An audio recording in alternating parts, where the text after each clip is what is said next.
Let's go to the car wash.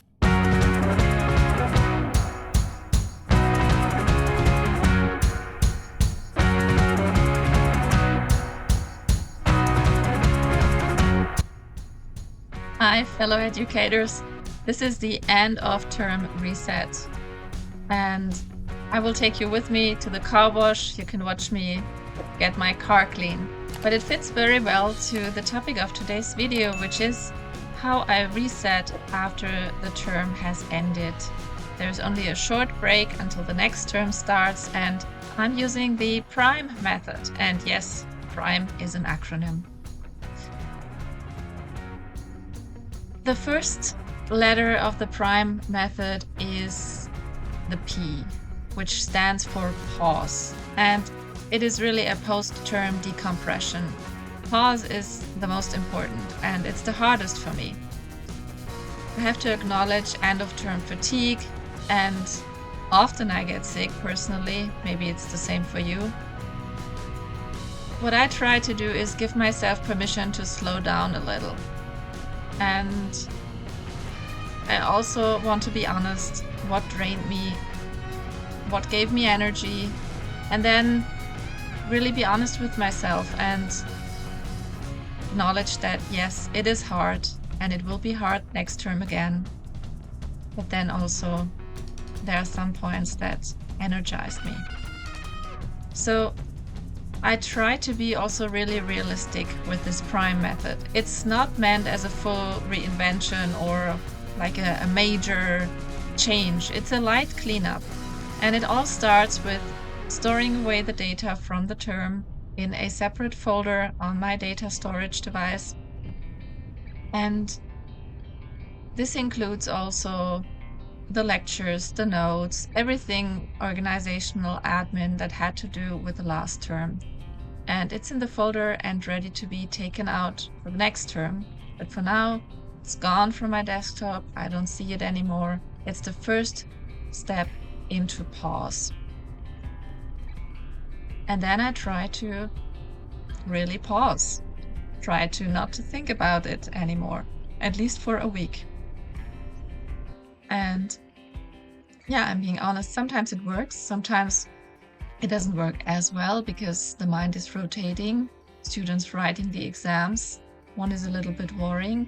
Nevertheless, the pause, even if it's just a week of thinking about it, helps tremendously. And then I go into the reflect phase, which means I grade the exams, I look at the data, grade distribution, and common errors, and I try to deduce from that how the teaching was really aligned with the learning goals, and I can really get a good idea by the grade distribution. Also, the student feedback evaluation forms will come in, and those give me always a very, very good push, because in general, for me, these feedback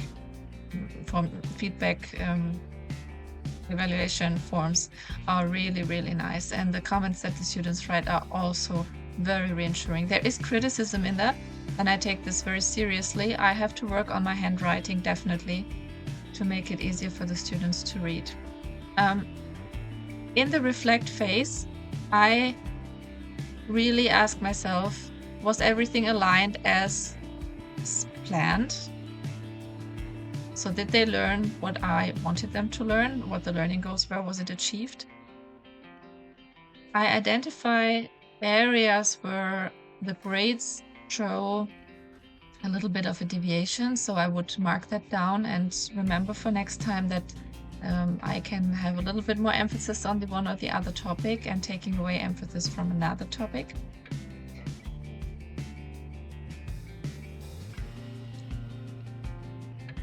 Also in the reflection phase, I compare what did work in, for example, the online setting, especially when I'm teaching large groups, and when I'm teaching smaller groups in person, what else could I do to make the teaching better?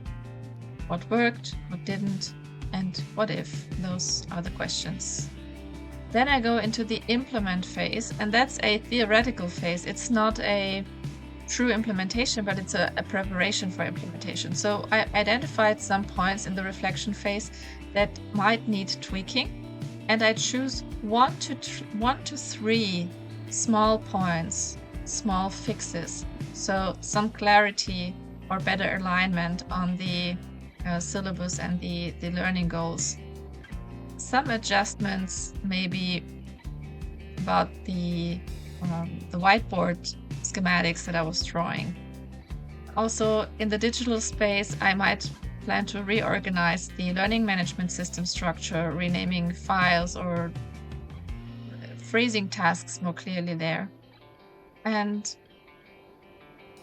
this implement phase is really a phase where I try to reduce my next term's workload. So I try to learn from my reflection phase, and every term there is something we can learn. And now the important piece here is, or the important feature is, not to want to change too much. Really to figure out what is an implementation that directly helps in terms of student-centered learning and workload minimization, stress minimization on the educator side, on my side. And what is something that sounds good or that would be great, but it's also too big of a change. So we don't want to change the whole course. It's too much. We're still in the phase where we know that the concept and everything is legit and it's working out. So I pick one, the maximum 3, mostly it's one small, minimal, viable change for the next round, for the next term.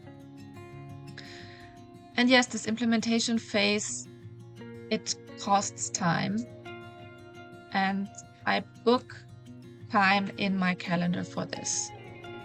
So I book time for the reflection phase, and I book also time for the implementation phase. Because if I work on a document for the course, the script, for example, it will take 30 minutes or an hour. So I book it into my calendar. Then I'm ready for the mindset check. So now there is really the pause. It's really, I don't touch the study materials until the next term starts, basically. And I ask myself, how do I want to teach next time? What kind of a learning experience do I want to offer, and am I there yet? Is my intention aligned with what it felt like? And moreover, I ask myself, was I happy when I was teaching? Happy is such a word. Maybe I rephrase, was it a comfortable feeling when I was teaching digitally, student screens off, when I was teaching in person with the faces looking at me? Was I feeling comfortable with everything that I planned out and then how I executed it? Did I make some mistakes? So was something not going to plan, and how can I learn from that? And then also a negative question. What are my boundaries? What did I feel uncomfortable, and what will I feel uncomfortable with? So what will I not do next time? This is important also when addressing the requests from the student sides on the quality control evaluation forms. Students are very honest, and usually they write also what is true. And some things I fully agree with 100%. However, I cannot implement those. It just doesn't work for me. And I don't have a concise example now, but it's important to set boundaries. There will never be the perfect teaching, learning experience. We can only get closer. And some things are very, very stressful. So it is important to remain strong while teaching and to be aware of those boundaries. So for example, answering emails. I set this boundary last term, before the last term started. I do not answer one person specifically for an email. I use the question and would write a message over the learning management system that everybody knows what to do and everybody has the answer. So then I'm going already into the last phase, which is evolve. I take myself a little time, and that's the evolve phase is mostly already the preparation phase for the next term. So there is a gap between the PRIM and the E. The evolve phase I use as the preparation for the next term, because I document and I log in my improvements. So I will, for example, modify the handbook or the script. I will, for example, update the key documents, clarify tasks, assignment descriptions, and I will also, on my side, when it comes to evolution of being a teacher and educator, I will try to get feedback from peers about things I want to improve and change. Again, I always keep it simple. I focus on one or two aspects, not too many, and then I do that. For example, the next term, I will change a little bit the script for one of my online teaching courses to be more concise and more helpful for the students and better aligned to the focus that we set in the lesson. Because yes, there is information that is important, but it could be phrased in a way that it's even clearer for the students what to focus on, what to learn, and that is always helpful. So I will take a little bit of time for that. And then also I will implement a small change into a lecture I have to give. And that's the PRIM method. It makes me ready for the next term. It gives me the opportunity to pause when the term is over. And it gives me also the opportunity to keep working, because I have my aims, I have my time slots booked in the calendar to reflect on teaching, to check on myself, to see that I don't burn out when everything's repeating itself, to master the workload of correcting the exams, not going crazy over that. But still, I have a little break, I have a little reset, and that's why I wanted to share this with you. What is your way of resetting when a term is over before the next term starts? Yeah, I hope that you also have some kind of method to reset after the term and prepare yourself before the term. Soon, courses will start again here in Germany. So I wish you all happy teaching.